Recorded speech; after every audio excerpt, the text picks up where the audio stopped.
ملكة الاسكواش المصري نور الشربيني، النهارده يوم جديد في مسيرتك المهنية. أكيد الرعايات بتفرق. شايفة إزاي التوقيع لبنك القاهرة وعقد الرعاية النهارده؟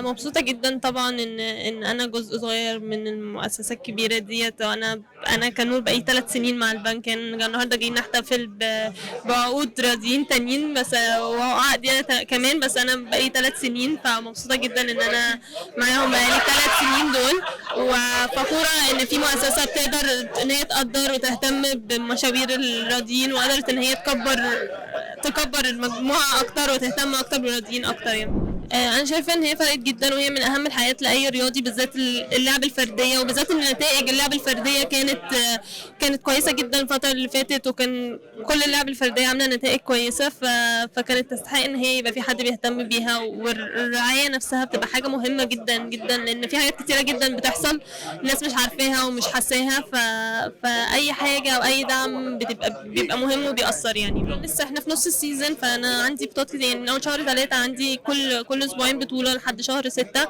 فأتمنى إن أنا أقدر أشارك فيهم كلّهم، وعندنا بطولة العالم في شهر 5، فدي من أهم البطولات إن شاء الله أنا أحضّر لها يعني.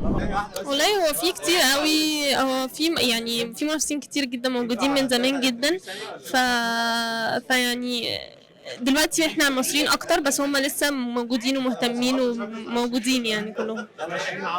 شكرًا.